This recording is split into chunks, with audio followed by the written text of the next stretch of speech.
Hello and welcome all back to Election Time News America. Today is Saturday, June 14th, 2025. And today we're going to be actually going over the 2028 United States presidential election, right before we're going to be officially pivoting towards the 2025 elections for the next few months, for the most part, unless there's any large changes in the 2026 midterms. Election Time News, your one stop for all things elections and politics, from summations to poll reviews and news.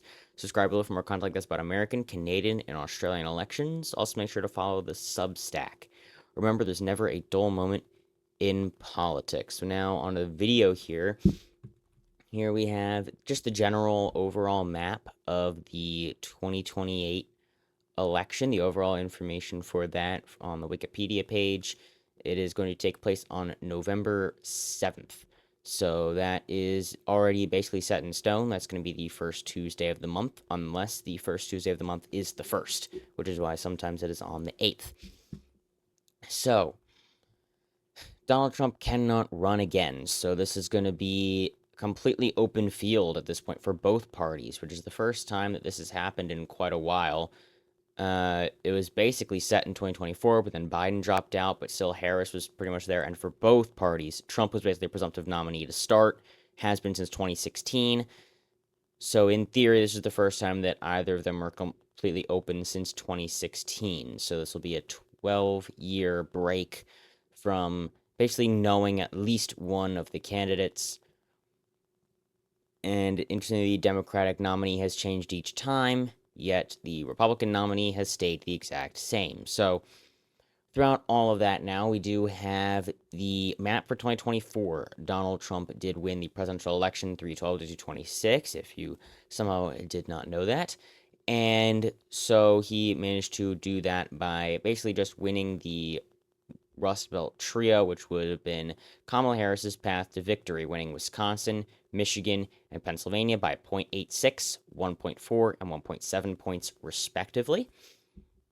He also held on and did overperformed very strongly in Arizona, as well as doing relatively well in Georgia, did pretty well in North Carolina, and flipped Nevada, which was somewhat to be expected, but winning these three back from 2020, which Joe Biden won by 0.63, 2.8, and 1.2%, was the absolute key to his victory into the White House, as if Kamala Harris had managed to hold on to them, she would be in the White House right now.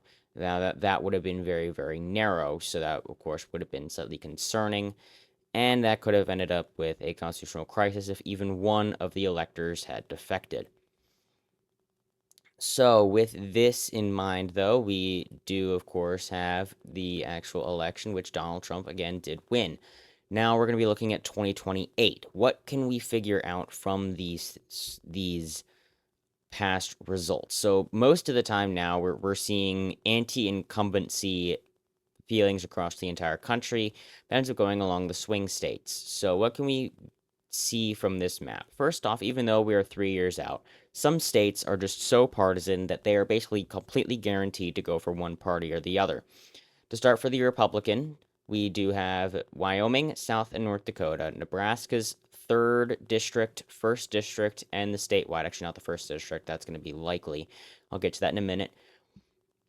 Idaho, Oklahoma, Arkansas, Louisiana, Alabama, Tennessee, Kentucky, and West Virginia. These are ones that you can absolutely guarantee will go for one candidate or the other, no matter who it is, basically, no matter the circumstances, no matter what, they will go for one candidate or the other. For the Democrats, these exact mirrored states are going to be Hawaii, Maryland, the District of Columbia, Massachusetts, Vermont, Maine's 1st congressional district, New York, Washington, and California. So, just as a baseline, you end up with 126 to 69. No matter what, the election in 2028 will at least have 126 electoral votes for the Democrats and 69 for the Republicans. Now, there's a few states on here that are basically completely guaranteed to go for one or the other. This is going to be likely. but you can't say there's an over 95% chance of them going one way or the other. So we're going to have them in the likely category. That's just mostly because they're going to be over, that's still 3 years out, but they're almost certain. That's going to be Utah, Kansas, Nebraska's first, Mississippi, South Carolina, Missouri, Indiana, Montana, and Alaska. For the Democrat, that gets them up to 125. For the Democrats, that's going to be Oregon, New Mexico, Virginia, Delaware, New Jersey, Rhode Island, Connecticut, and Maine, as well as Illinois. So, and now recently, the new addition of Colorado, which actually can be added to the likely blue category at this point. It's not going to be by much. It's going to be on the lower end of that spectrum. It's going to be closer to 80% chance, but there's over a 4 in 5 chance that's going to go blue in 2028 just because of the shifts. I recently made a PVI calculator, so now we have the partisan voting index for each state based on how the popular vote is likely to go and based on the popular vote in 2028. So as you can see, we also have the trend line here, which is going to be very important to note. As you can see, Florida has gone very hard to the right, Georgia very hard to the left. Kansas has actually gone 4 points to the left, weighted trend line compared to the nation over the past few cycles. And so, interestingly, it is almost going to only be as far to the right as Iowa compared to the nation in some very soon elections going up to 2028, which is when we'll be able to add another set of columns. But with all that in mind, we can see here, I did make a map of the expected PVI, the PVI map here. So that's going to be based off of the margin map that we do have here. So 10 plus points is going to be safe. 5 to just under 10 is likely. 2 to just under 5 is lean. And less than 2 is tilt. Flat 0 is going to be this 0 right here. So we have the blue wall states here, the current blue wall of the western coast, Illinois, most of New England, minus New Hampshire, and DC. And for the Republicans, we have this entire C in the middle. And so with those safe states, those PVIs of 10 or more in each direction, the Democrats have 177, the Republicans 218. So then why do I not have all of these states as safe at this point in time? Well, it's too far to say. We don't know how the national environment will go. And a lot more votes are in the likely column for the Democratic Party. I put all of those and some of the safe ones here in the Democratic column. But for the Republicans, a lot of these are relatively new states. We have Iowa, we have Ohio, we have Florida, we have Texas. Now we're expected to be a lot closer. Recently, those have shifted very hard to the right. You can see the most right trending state is in fact New York, the weighted trending being 3.7 to the right compared to the nation over the past 4 cycles I have going back to 2012. That's 4 election cycles that are being included here. So and then of course you have Utah, which is kind of spoilered by the fact that Mitt Romney was the nominee in 2012, but then it went to a relatively anti-MAGA. It's a relatively anti-MAGA state from what it does appear. So the weighted result ends up being 22.73, even though it was just under 50 points for Romney in 2012. So that in mind there, we do still have to see that there are some very, very blue shifting regions. Eastern Nebraska is shifting hard to the left as that gets a bit more educated, as well as especially more educated white people are moving into that area. You have Oregon shifting to the left. Oklahoma, weirdly enough, is shifting to the left as well. Some of these are going to be just based off of some shifts that have occurred from 2012 to 2016, even though they're weighted to more recent ones. Georgia is actually expected to vote a little bit to the left of the national popular vote. according to this PVI, in 2028 and also in some future elections as well, interestingly enough. Meanwhile, we have Michigan, which is expected to just barely vote to the right, Pennsylvania, which is expected to vote a little bit to the right. Meanwhile, Wisconsin, almost 3/4 of a point to the left, which is going to be based off of the results in 2024, which actually has it at 0.62% to the left of the nation, which is relatively surprising considering that Pennsylvania voted a quarter point to the right of the nation and Michigan 0.06, almost right on the national popular vote. Moving to the other competitive states, you have Nevada, which voted 1.62% to the right of the nation, which it's actually interestingly, its weighted result is 0.03. And the weighted national is going to be 1.12 to the right of the nation. That plus the trends that we have so far means it's going to go 1.9 for raw PVI. So I have it rounded to the half.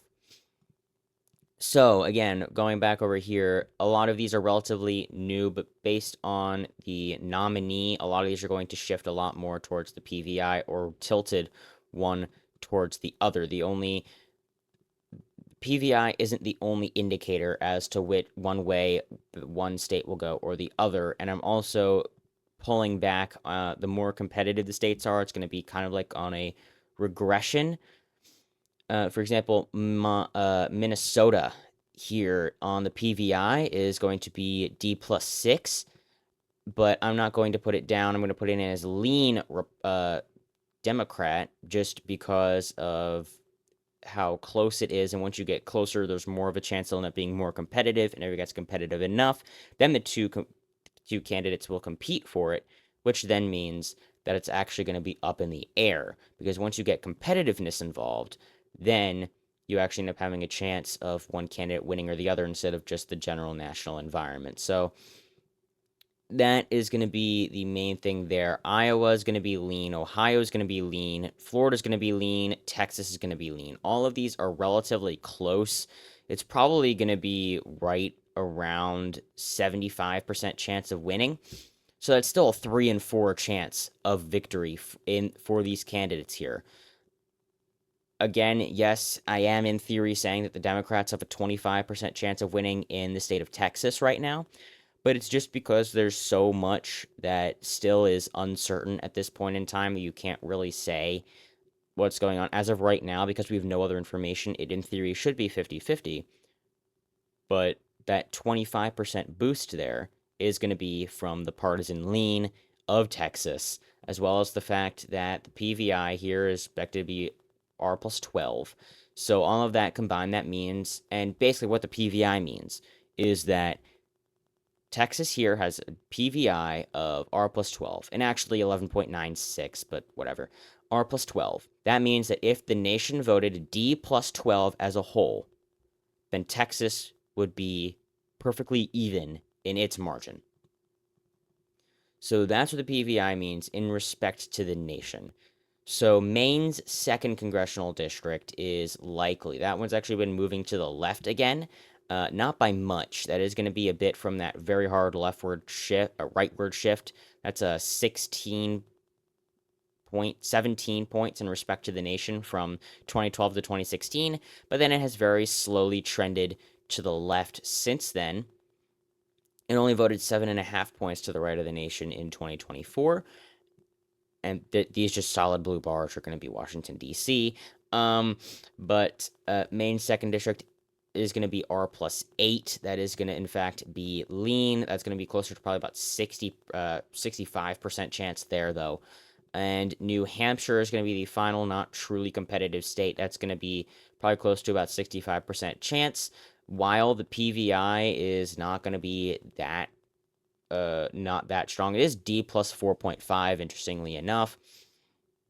It was very, very close. It actually voted 1.72% to the right of the nation in 2016, as Hillary Clinton only won it by just over 1/3 of a point.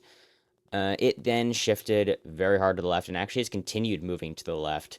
It actually voted 2.9% to the left of the nation in 2020, and then 4.25 points to the left of the nation in 2024. So it actually is expected to vote about 4.5 points to the left of the nation in 2028. So that's the PVI there, which is going to mean that it's going to be most likely lean, as even though this was a relatively strong year for the Republican Party, as you know, the Republicans haven't won the national popular vote since Bush did in 2004, and even then, Donald Trump not only did not win the majority of the national popular vote, he only won the plurality. He only won 49.8%, but also he only won it by 1.5 percentage points. So again, that's not a huge amount, actually. 1.48. He won it by 1.48%. So even then, most likely in 2028, it will be a bit of a bluer environment. Not by all too much anymore, as the national popular vote is going to be most likely getting a bit more competitive in the next few years because of these dense regions of minority voters that have been moving towards the right. But whether or not that continues or not in the post-Trump era completely depends on things going on in the future as well. We're gonna have to be watching those, watch the polls and other things such as those. But that's going to be the main thing to watch, is where the national popular vote will go, because of course that's what PVI is completely dependent on. And lastly, the final lean is going to be Nebraska's 2nd congressional district, which means that we then are left with 226 to 219, which is exactly what we were up against in 2024, which just goes to show how stagnant our national environment is, how polarized we are as a country, essentially, at this point, is that we are likely again going to be stuck with the same 7 swing states deciding who wins the presidency in 2028. Those are going to be Pennsylvania, Michigan, Wisconsin, North Carolina, Georgia, Arizona, and Nevada. At this point, there are basically only 2 states. There's only one state that it doesn't have, that has a PVI of more than 2, and of those states, and that is Arizona, which is basically entirely because of Donald Trump's strong win in 2024. He won it by 5.5 percentage points, and so that is going to mean he has a 3.5. The PVI of Arizona is 3.5. Now it would be a bit closer if we included Senate races and such, and as well as governor races, because the Republicans have done relatively poorly there. They lost both of the most recent Senate races in Arizona, as well as the governor's race. Now, the governor's race in 2026 is going to be relatively close. Of course, when we're looking into that as we get closer to that, but that's going to be the most important one. And then going over to Nevada, which is actually another one that I think we can put in for the Republicans. This is R+2. It's basically just barely not over 2 points. The trend line is 0.9. It barely voted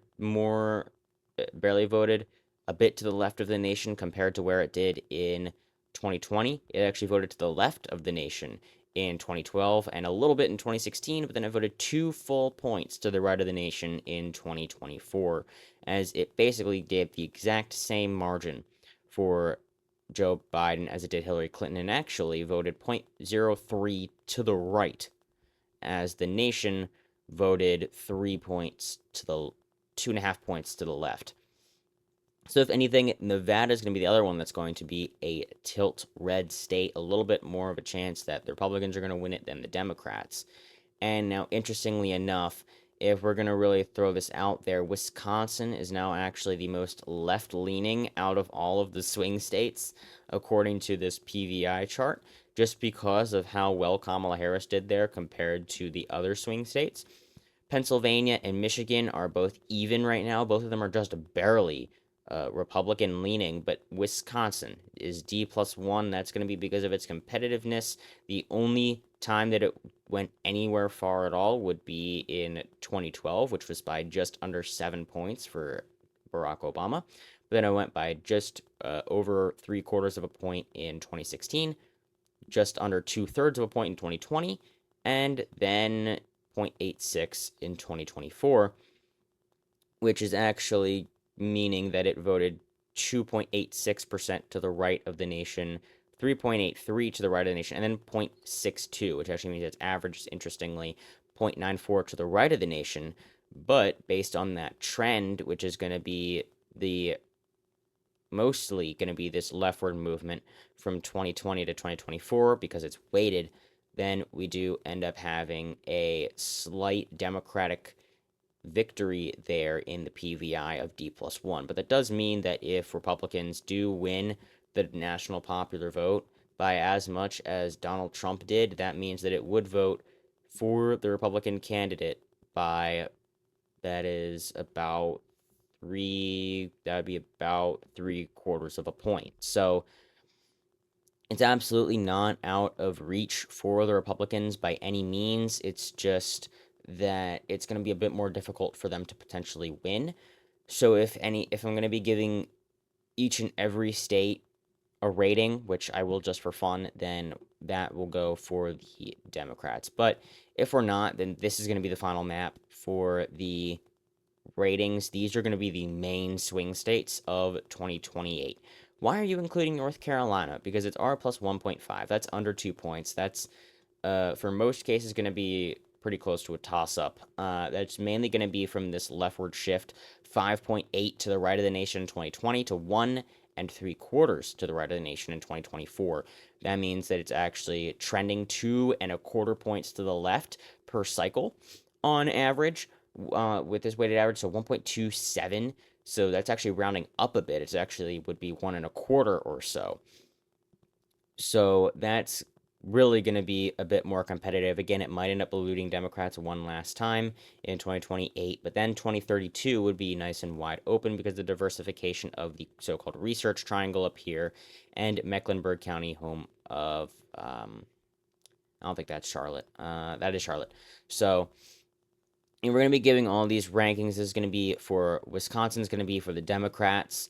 North Carolina is, in fact, going to be for the Republicans because, again, that margin is going to be enough. It's over 2 points in the PVI, so that is important enough. And because we don't have any information on candidates, obviously, that is going to be enough to make the it'll be a bit stronger. But interestingly, Georgia has flipped. The PVI ranked here is actually Democrats, 0.14 PVI. So that means that if the popular vote is perfectly even, then Democrats would win Georgia in 2028. So I'm actually going to put this down as light blue because also the popular vote is most likely going to be somewhere between 1 to 2 points for Democrats in 2028 based on a generic Democrat versus generic Republican ballots in general. So that's to be expected here. They may be able to flip it back again, which would be this would be the fifth cycle, the fourth cycle that it had different results. So that would be a flipping back and forth and back and forth. That would be the same thing for Wisconsin. And actually it would be sixth for Wisconsin. And then looking at these two, the two that would decide this election, because Georgia's now off the table. Of course, if it ended up going red, then it would be down to Pennsylvania. But if it is going to go blue, that means it would be down to Pennsylvania and Michigan. If Pennsylvania goes blue, then Democrats would automatically win the election. If Pennsylvania goes red, then Republicans would actually win the election. So still in this scenario, it is still down to Pennsylvania. Democrats must win Pennsylvania, and if so, then they must also win Michigan. They still require a sweep, even with Georgia, in order to win, just because of the math. And actually, it does end up coming down to just Michigan. Michigan is actually unnecessary in this scenario. Either candidate can win Michigan, and it doesn't really change much of anything, as both of them need 18 electoral votes to win. It only gives 15, and so with the electoral math, Michigan is unnecessary. So going over to the PVI chart, we can see now that Michigan is actually 0.04 for the Republicans. That is basically as about dead even as you can get. It voted basically perfectly with the nation in 2024. 0.06 off. That is actually the closest to the nation that there is. Second closest, I believe, is Georgia. Nope, next is Pennsylvania, and then Wisconsin, and then it's going to be Georgia. So, it was very, very close to right on point with the nation. Assuming that we're going to have anything close to a slightly democratic environment, it would be to the left. So, with that in mind, though, it is literally right on the nose, 0.0. Same thing with Pennsylvania. So, most likely, whichever candidate the national popular vote goes for, both of these states would end up going to. So, assuming that it is a slightly blue environment, if anything, these two states are likely to go for the Democratic candidate come 2028. But if there ends up being a slightly weak Democratic candidate, then pretty quickly these two states will both flip to the Republican column, which would mean that the Republicans would win. So it entirely hinges on Pennsylvania. Who ends up winning Pennsylvania is again going to be the question for 2028, just as it was in 2024 when Pennsylvania was the final blow to Kamala Harris, providing Donald Trump the last 19 electoral votes he needed to win the presidency. And so, as of right now, based on the national feelings, the overall polls for the general congressional vote for 2026, as well as opinion votes for general ballot, I will be giving this to the Democrats, as the PVI of Pennsylvania is basically perfectly even and it's 0.126. So this just barely would round up to a quarter if we were doing it by quarters. But this is just barely going to be a blue state. It is now the reddest of the Rust Belt Trio, a title that was originally reserved for Wisconsin until now. So we can project as of right now that it is slightly more statistically likely that a Democrat will win the White House in 2028 than the Republican, but by ever so slight a margin, as could be expected, considering we are still looking 3.25 years out. Thank you all so much for watching today's video. We're going to be getting more into the governorship elections of New Jersey and Virginia over the next few months, as that's going to be mostly the thing to watch. We're also going to be watching the special election in Virginia in the House. And there's also a few special elections, I believe, in Australia that I'll be getting to on my Australia part of the channel. So make sure to be watching out for all of those. Make sure to subscribe if you are not already, as well as checking out the Substack, as I'll be putting more content on there in the very near future. So thank you all so much for watching again, and have a fantastic rest of your day.